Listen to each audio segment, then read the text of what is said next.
എല്ലാ പനിക്കും ആന്റിബയോട്ടിക് ആവശ്യമുണ്ടോ? ആദ്യം തന്നെ പനിയുടെ കാരണം എന്താണെന്ന് അറിയണം. പനി ബാക്ടീരിയൽ ഇൻഫെക്ഷൻ കൊണ്ടും ആവാം, വൈറൽ ഇൻഫെക്ഷൻ കൊണ്ടും ആവാം. ഇതിൽ ബാക്ടീരിയൽ ഇൻഫെക്ഷൻ ആണെങ്കിൽ മാത്രമാണ് ആന്റിബയോട്ടിക് എടുക്കുന്നത് കൊണ്ട് എന്തെങ്കിലും ഗുണമുള്ളൂ. അപ്പൊ നമ്മൾ അറിയണം വൈറൽ ഫീവർ ആണോ അല്ലയോ. നമ്മൾ എങ്ങനെ വൈറൽ ഫീവറിനെ ഐഡന്റിഫൈ ചെയ്യുമെന്ന് നമുക്ക് അറിയണം. ആദ്യത്തെ പോയിന്റ് എന്ന് പറഞ്ഞിട്ടുണ്ടെങ്കിൽ ഹൈ ഗ്രേഡ് ഫീവർ 101 തൊട്ട് ഒരു 103 ഡിഗ്രി ഫാരൻ വരെ നല്ല ഹൈ ഗ്രേഡ് പനി ഉണ്ടാവുക. അതുപോലെ തന്നെ ഈ പനിക്ക് ഒരു പ്രത്യേകതയുണ്ട്. ഇന്റർഫെബ്രൈൽ പീരീഡ് അല്ലെങ്കിൽ പനി മാറി നിൽക്കുന്ന നേരത്ത് ഈ കുട്ടി ഭയങ്കര ആക്റ്റീവ് അല്ലെങ്കിൽ ഭയങ്കര ചെയർഫുൾ ആയിരിക്കും. മൂന്നാമത് ഇത് എപ്പോഴും ഒരു അപ്പർ റെസ്പിറേറ്ററി ഇൻഫെക്ഷന്റെ കൂടെ അല്ലെങ്കിൽ ഒരു അപ്പർ റെസ്പിറേറ്ററി സിംറ്റംസ് ഉണ്ടാവും ഈ കുട്ടിക്ക്. അങ്ങനെ പറയുമ്പോൾ മൂക്കടപ്പോ ജലദോഷമോ തുമ്മലോ അല്ലെങ്കിൽ ചെറിയൊരു ത്രോട്ട് പെയിനോ ഒരു തൊണ്ടയ്ക്ക് ഒരു അസ്വസ്ഥതയൊക്കെ ഉണ്ടാവും. ഇത് കൂടാണ്ട് ഇവർക്ക് ഒരു ശരീരവേദന, തലവേദന അങ്ങനെയുള്ള ചെറിയ സിംറ്റംസും കൂടെ ഈ കുട്ടികൾക്ക് ഉണ്ടാവും. വൈറൽ പനി വരുമ്പോൾ അപ്പം നമുക്ക് എന്തൊക്കെയാണ് ചെയ്യേണ്ടത്? ആദ്യം തന്നെ കുട്ടികൾക്ക് ഏറ്റവും സേഫ് ആയിട്ട് കൊടുക്കാൻ പറ്റുന്ന ഡ്രഗ് പാരസെറ്റമോൾ ആണ്. പാരസെറ്റമോൾ ഒരു ഡോക്ടർ പ്രിസ്ക്രൈബ് ചെയ്ത ഡോസ് ദിവസം 4 നേരം,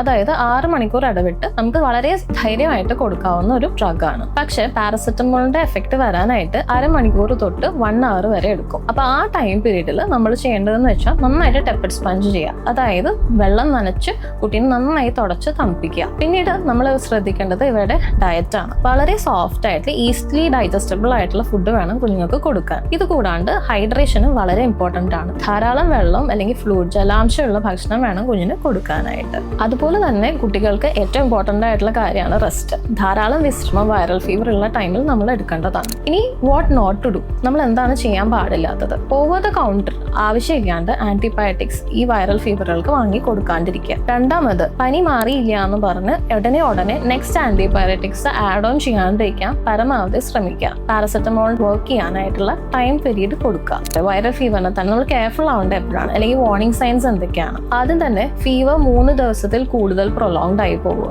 അല്ലെങ്കിൽ കുട്ടി വളരെ ഡള്ളായിട്ടും ലഥാജിക് ആയിട്ടും ക്ഷീണമായിട്ട് ബിഹേവ് ചെയ്യുക, അല്ലെങ്കിൽ തീരെ ഫുഡോ ഫ്ലൂയിഡ്സോ ഒന്നും തന്നെ കഴിക്കാൻ കൂട്ടാക്കുന്നില്ല, അല്ലെങ്കിൽ നിരന്തരമായി ഛർദ്ദിക്കുക, ഫാസ്റ്റ് ബ്രീത്തിങ്, ഒത്തിരി സ്പീഡിൽ ശ്വാസം വലിക്കുക, അല്ലെങ്കിൽ സീഷേഴ്സ്. ഇത്തരം കാര്യങ്ങളൊക്കെ കാണുമ്പോഴാണ് നമ്മൾ ഉടനെ എമർജൻസി ആയിട്ട് ഹോസ്പിറ്റലിൽ കൊണ്ടുവരാം.